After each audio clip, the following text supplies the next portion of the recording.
Hi, everybody, and welcome to the Avtex webinar series. Today, we're going to be going through a number of trends in the customer experience technology landscape.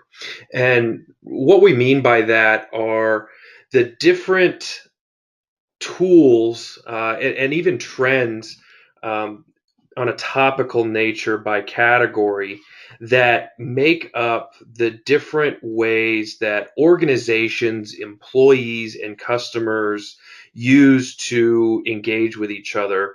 And so when you're thinking about your overall customer experience execution, you have your strategy in place, you have your plans and your goals. And so now these are the areas that you have to consider when trying to provide, the highest quality experiences and like our value statement at Avtex to fuel exceptional customer experiences. And so I wanted to start off by talking about something that we hit on a lot when we go into organizations and when we talk about customer experience, in that there's really two axes that you need to think about as you're delivering quality experiences, and those are warmth and competency. And so we're not going to get too much into this because we do have a lot of other information on that. But when you think about warmth and competency in terms of the experiences that you're delivering, it's really the competency part that we're focused on so that you can start to be more warm and empathetic towards your customers. And so if you think about this from a tool set perspective, this kind of concept of different tools and to achieve different functions has been around for a long time, ever since people started walking.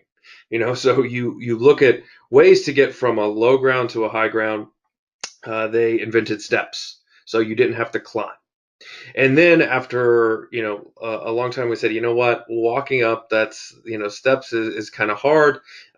So you think about having conversations or multitasking while you're trying to walk up the steps, and so we invented the escalator, right? Which again, the classic joke, when they break down, it still becomes stairs. But that we continue to improve on the technologies that we use to get from lower places to higher places, especially as we continue to build our civilization higher and higher. And so we introduced elevators.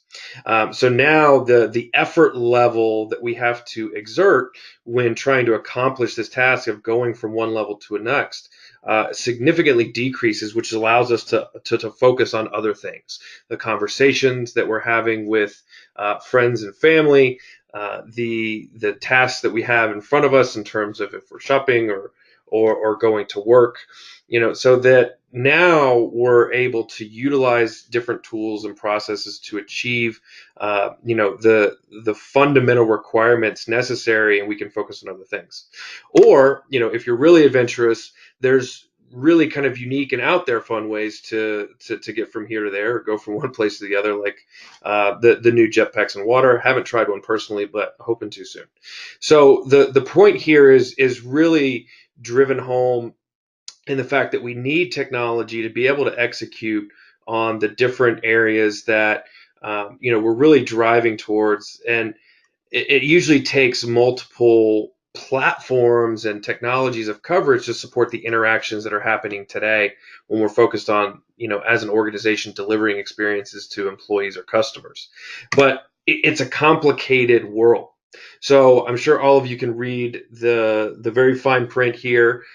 But this is a look at today's marketing landscape, right? So just looking at marketing tools, obviously across a number of different segments, and there's over 5,000 options to choose from, right?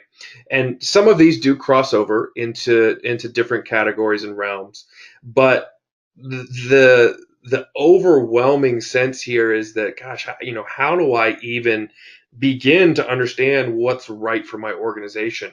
There's no way to even evaluate all of these tools to see if they make sense. That's more than one person's full-time job.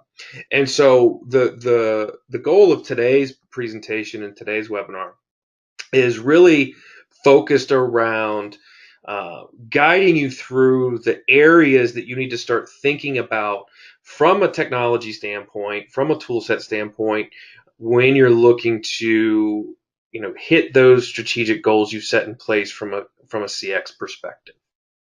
So as we look here, the first kind of category that we want to talk about is around omni-channel engagements. And so as you can see, we're really focused less into very specific technologies and more into the categorical areas that you need to consider how you're applying technologies to achieve some of the outcomes that we're talking about. And so omni-channel engagements, and we'll get into this in a little bit, but really are ways that customers can seamlessly interact with your organization. And a lot of another term that's used here quite often is effortless. The second area we're going to get into is around personalization of interactions. And this is just such a critical component today, particularly for industries that are classically face-to-face or brick and mortar interactions and are having to deal with this digital transformation. And right now, a lot of organizations are having trouble with this, but you can use the digital transformation to your advantage rather than it being a hindrance to personalize these interactions so you're keeping that same level of intimacy even in a digital medium. Next, we're going to talk about customer empowerment. So understanding that we as consumers want to control our relationships with organizations. We as employees want to control the way that we get our job done and the way we tackle our own set of responsibilities. And so how, as organizations, do we consider the different landscapes and different themes in this bucket to make sure that we're empowering our customers and providing the experience that they're expecting today? And finally, looking at relationship management, right? So understanding how you are, tracking the touch points, building this profile, and really harnessing this data that comes with interactions on a day-to-day basis. So kicking into the first category here, focusing on these omni-channel engagement solutions. It's definitely been a buzzword for the last couple of years in terms of omni-channel, but I want to level set here and make sure that we understand what this means. So omni-channel, don't confuse this with multi-channel, right? Multi-channel, that refers to simply a pure number, right? So a number of channels. If you have more than one channel, that's a multi-channel strategy. You could just be two and that's still multi-channel, but it's how those channels fit together in a seamless way for the customer that really gets towards this omni, coordinated effort. Another term can be agile channeling, right? So that if you think about how you move from one channel to the next and have that kind of seamless experience with the brand, that's really what we're talking about. And so I want to start with a story here that really kind of illustrates this point. My wife and I were actually flying back from some trip, and we were at the airport. We had to change planes, and our flight unfortunately was canceled. They had some issue with the engine, and which is an important part of flying. So they said we can't use this plane. It's just not safe. Well, unfortunately, they didn't have any extra planes hanging around that we could just jump on. So we had to go to the customer support area, and they said they'll rebook you from there. Well, we get to the customer support area. We're running to get there, not knowing how many other people are in line. We're trying to get home. It's been a long day already.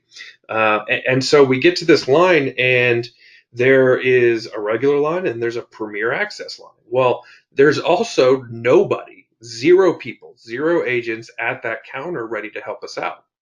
So while I'm scrambling around the airport trying to go to the United Club and what are the Delta Club and just look for somebody who's going to help us out at this airline specific area for customer service, my wife gets on the phone. And so she starts calling the customer service line. So now we're in line. I've found some people that will come back and start to service.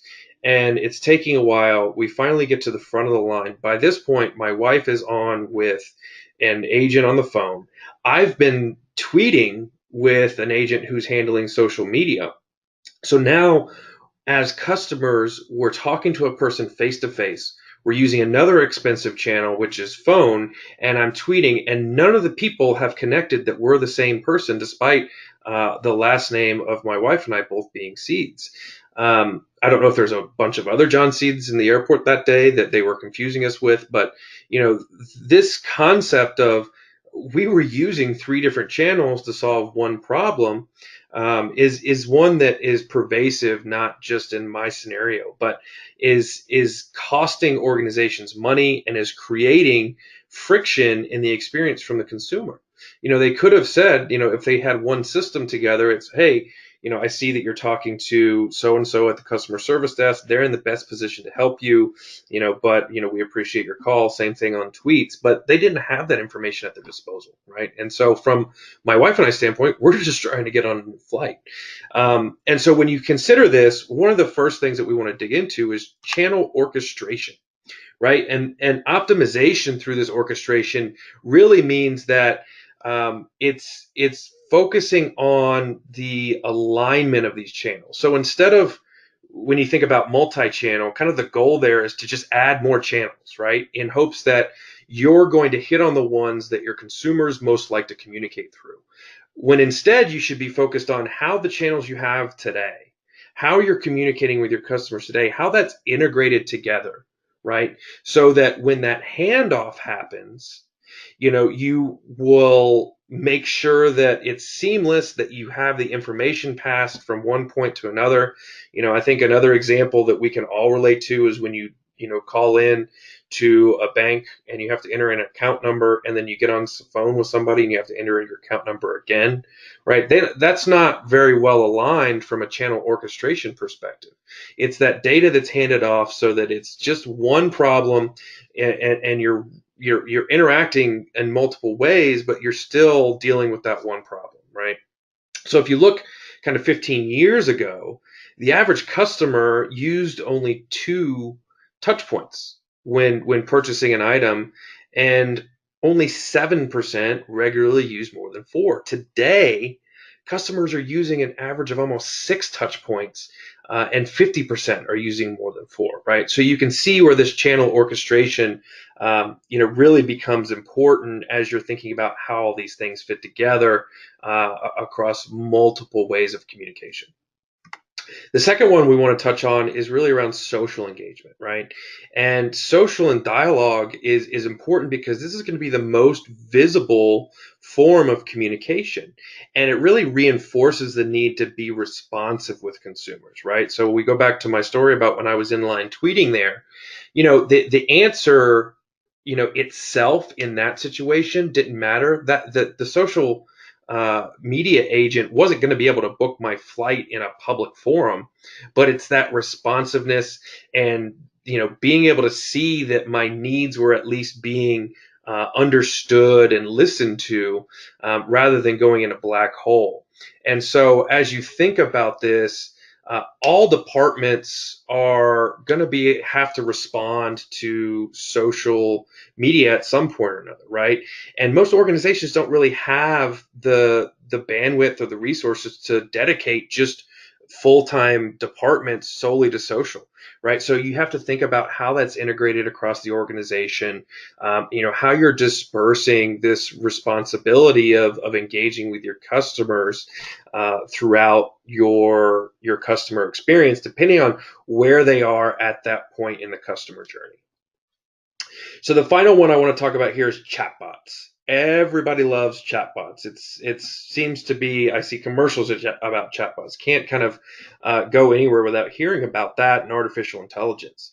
Well, my dad always used to tell me growing up, when I'd get frustrated with a particular piece of technology, that the tool was only as smart as the user. And I find that really relevant here with this chatbot conversation, because the bot frameworks today don't necessarily generate answers. You can't just put a bot on a website and expect it to start, helping out your customers. You have to really start thinking about how that's surfacing the data and being a point of interaction along the customer journey, But there's a whole lot more, and we actually did another webinar series on this recently around really just the architecture that you have to consider when you're putting chatbots into place, right? So do you have the knowledge base, in place that the chatbots can pull from? Do you, understand what type of questions are going to come through that experience?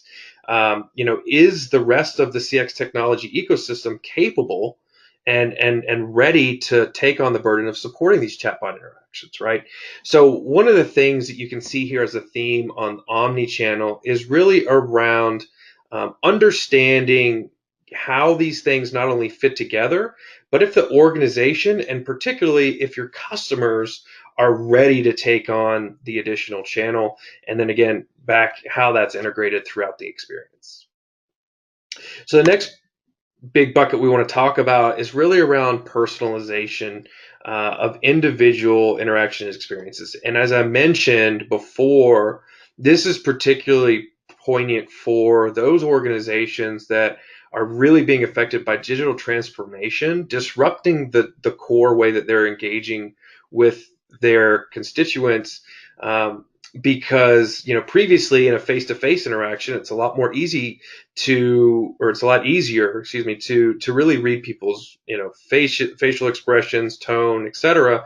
And that's harder in a digital landscape. And so this personalization is really hard, but it's the ultimate goal, of companies going through this digital transformation.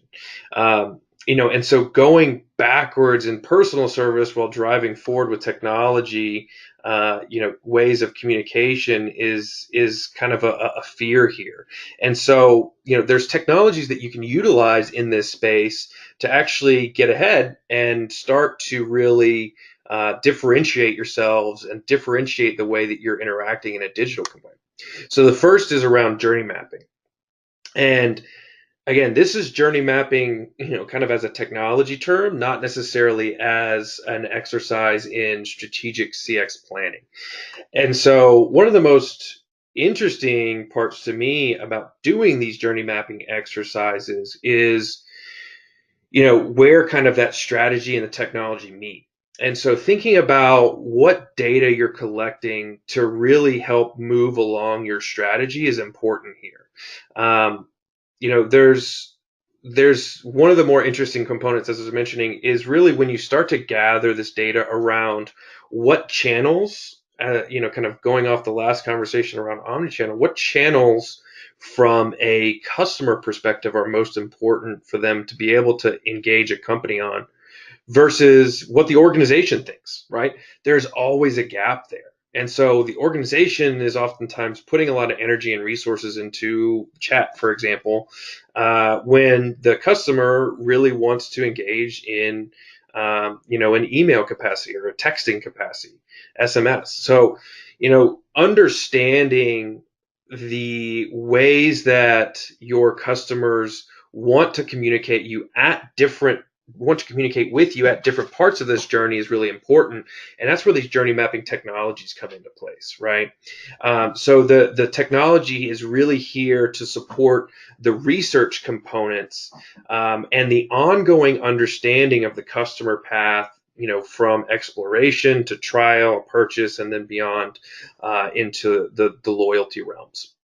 And so when you're thinking about this, as kind of an overall technology set, there's a lot here, right? And even just going into survey tools, there's, as we'll talk about next, there's a lot here. So thinking about the ways that you're trying to align yourself to your overall customer journey and what understanding, what data points you're trying to get is really going to determine the types of journey mapping tools that you're going to invest in. Again, whether that be kind of the short-term exploration or the long-term kind of understanding that you're trying to get to.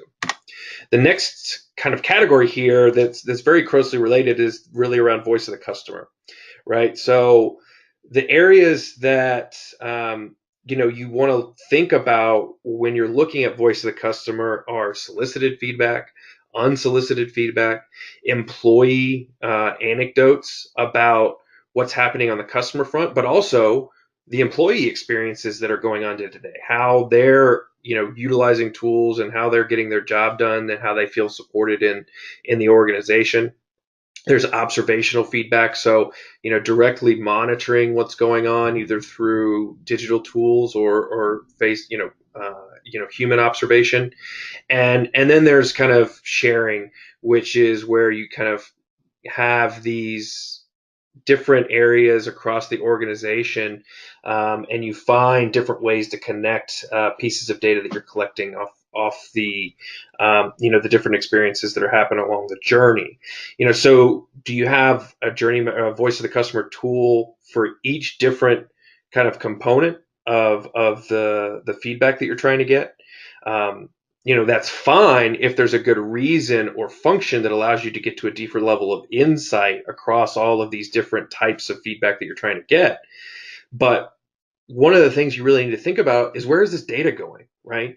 How are you using it? Because if the data is very siloed because you're using different tools, but it all needs to come together in a unified way, then you need to really reevaluate the decisions you're making from a technology perspective, because incomplete decision making can almost be more harmful to consumers than just keeping the status quo, right? So when you're engaging in the voice of the customer technology, make sure you're thinking about all the departments across the organization that are trying to collect information. Again, kind of the solicited, unsolicited, employee, observational, and sharing feedback that you're trying to get, and how all of that plays into the decision-making process. The last component here around personalization that I want to touch into is digital experience management, right? And so you think about, the main component here is around the website, but this is really taking technologies that understand what the digital footprint is, understand personas, and this is where you really start to get into this personalization theme, right? So you can start to collect all the demographic data. You can even buy demographic data on your customers and your prospects, but really where you're going to be able to personalize is based on behavior, right? And this can work in the organization's favor to continually personalize messages that drive the type of actions that you want the consumer to have, but that they're also leading them on the journey based on the information that you've collected in your journey mapping and voice of the customer exercises, right? So, there's, for example, when you're going to, set up a checking account, and you click through and you're on a new bank and you check out the checking account details, you leave and you go back to the home page, now there's more details about the checking account and kind of directing you to the next best action if you didn't follow through once you're on that checking account page. Just a simple example. But the trick here is to not be creepy. So just because you have a lot of information about a customer and their behavior on your digital properties doesn't mean you want to flaunt that to them, right? Context is what I would say is the critical component here of how you execute to get to a level of personalization that makes sense on your industry. So when you think about all of these together, that gives you a good view of the personalization. And that flows into the next topic, which is really around self-service and customer empowerment, right? So I talked about customer empowerment earlier, and that really does come through self-service. And so by now you'll start to notice that these areas aren't standalone. You have to think of them in terms of a holistic CX technology ecosystem, and they're interdependent on each other. If you take nothing away from today's webinar, please understand that you can't make these decisions in isolation. You can't make decisions when it comes to your customers' engagement with your brand in a vacuum. Customers are in charge, and that's what this, kind of CX, hot buzzwords and why CX is so focused from an organizational standpoint today is that the customers are starting to realize that they have more and more control over how they can interact with organizations, and they're going to want to kind of seek to further that, right? And So you think about, when you're in an elevator, you know, what do you do if you're the only one in the elevator and you're sitting there and the doors are open? Well, you go click the door close button, right? You want to be in control of how fast or slow you go. The same thing comes, kind of from a consumer on a mass scale, right? So if you're going to control your process as a consumer, would you be willing to give up something on the other side? If you're forced into a corner on how to interact, then you're not going to give any leeway when you're looking for a result, right? So if you're looking for a specific result and you're in charge of how you get there, you're probably going to be a little bit more lenient. So in the vein of that, the first one we want to talk about here is customer portals. And portals are actually really interesting. There's so many different portal technologies today that have niche uses. You could probably actually make your entire digital site from various skin portals. Not definitely not a best practice, but it kind of speaks to the challenge on this topic. So, here there are times it's important to go beyond what kinds of interaction points a traditional CMS or knowledge, simply kind of brochure type of portal will offer. But the thing to think about is how customers need to engage with the information that comes across on this portal, right? A portal is more than just a listing of words or information, right? It's really about that engagement. And so when you're looking at the different technologies that, constitute a way that a consumer is going to engage with a piece of information, that's what really determines what type of portal technology you're going to employ. For example, do they need to vote on items? Do they need to download materials? Do they need to keep track of some progress, right? Those are the types of questions you're going to want to ask when you're thinking about trying to understand the customer portal landscape. Next in this empowerment category is really around the Internet of Things. And this has traditionally been the realm of companies that either sold or delivered hardware as a part of their services. So thinking about maybe printers or copier devices for organizations and how those were connected to the internet and being able to troubleshoot, et cetera. But the times are really changing, very rapidly with the rise of tools like Alexa and Google Home and these devices that allow consumers to have a direct connection to their homes and their computers and the mobile devices they're carrying around in new ways. And so when you think about this, it really opens the eyes of other organizations about how they can add this new layer of interconnectivity between devices and consumers, coordinated on the back end by the organization itself. So now we have connected cars and parking garages and new businesses that are being created like bike shares because of this rise of Internet and Things. So this is new and flashy, and it's a new way to interact with your consumers. But again, kind of going back to an earlier conversation, think about the desired outcomes on behalf of the consumer, right? Yes, it's kind of cool and new, and it can be a status symbol, but are you providing a novelty, or are you changing the way that they'll fundamentally interact with your products or services? How can we extend our base empowerment here through the Internet of Things and let consumers, interact on their own terms versus, just creating kind of noise and a distraction, right? And so think about the outcomes, really put yourself in the mind of the customer when you're having discussions around incorporating the Internet of Things into your self-service areas to see if it's even something that's warranted. And again, going back to this multi-channel strategy, it's just simply another channel. And so how does that integrate with the other ways that they're interacting with your business, and does it make sense? Finally, here around empowerment is this idea of forums and communities. And there's always been communities even outside the digital world, right? So if you think about groups that get together and share insights and best practices, are essentially book clubs for specific niches that really focus on different areas. So healthcare, financial services, et cetera. And so as you think about that concept, there's always been communities. Now the digital way is actually a way to be a really valuable asset for your organization, to really corral the conversation around your business, or even around your industry or topic, if fostered correctly, right? It gives you the opportunity to really see, gain insight into what conversations are being had, and understand, really where the mind of the consumer is. And again, as this interdependency comes into play once more, thinking about how the voice of the customer actions actually play into this spot as well.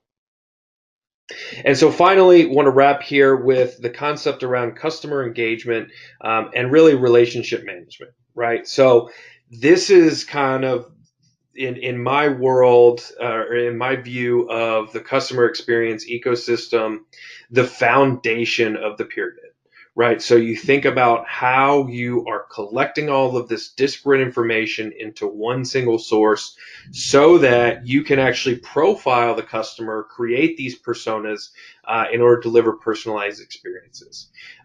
Intelligent CRM is completely different than kind of the CRM of past, where it was really focused on Salesforce automation and customer service. Intelligent CRM today is truly kind of like a business operating system.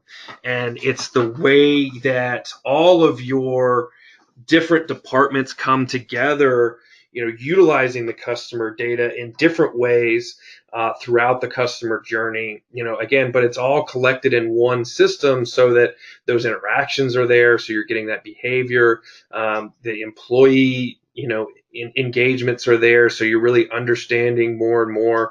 And so you can start to add in things like machine learning and intelligence to dig deeper into the existing data that you're collecting on an ongoing basis, and really driving outcomes that are consistent with what the customers expect, right? And that's really where you're going to drive this loyalty management. So all of this together, really becomes the hub of how you execute your CX strategy from a technology perspective, and go through all of the different topics that we've gone through today, in a meaningful way, right? Because if you don't have that single source of truth, then you end up just guessing oftentimes, what you should do.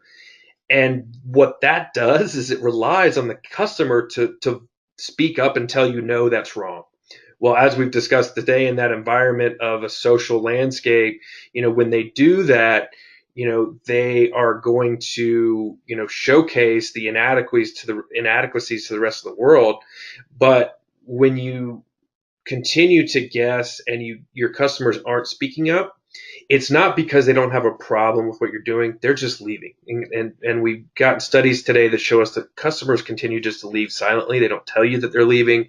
And you'll wake up one day and find yourself, okay, well, what are we doing wrong, right? And it all comes back to this insight, keeping that customer profile in an intelligent way that you can, get to that insight through, manual and artificial intelligent processes to really drive that loyalty. And so that's what we're focused on. That's why Avtex really exists, right? So we see these different influencers in the environment, both from an external standpoint and internal landscape, that really influence customer experience today.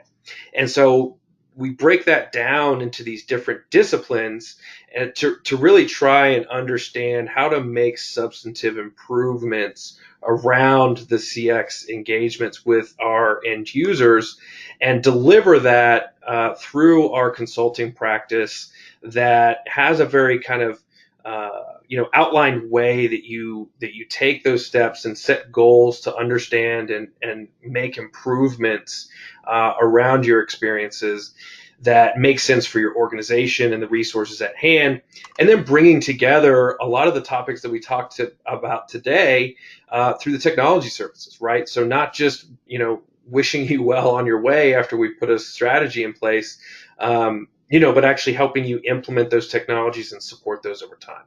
And so a lot of what we talked about today is really why Avtex is in place, and what we're very dogged about in terms of, our study and constantly looking at the marketplace and understanding the changes. And so as you look at the landscape today, the four topics that we went through are really what you're going to have to consider as you're thinking about your overall ecosystem. If you need help with any of that, obviously we're glad to help out, and you can reach out to us at any point, and we'll be glad to just chat and have a conversation about where you want to be, where you think your customers are today, and help you take that first step. But I hope this has been informational for you, really looking at kind of the topics and trends that you need to consider in the tech ecosystem surrounding customer experiences. And we hope that you're going to have some takeaways that you can use to fuel customer experiences in an exceptional way for your customers and clients. Thank you so much again on behalf of Avtex and John Seeds, and we hope you had a great webinar today. Thanks a lot.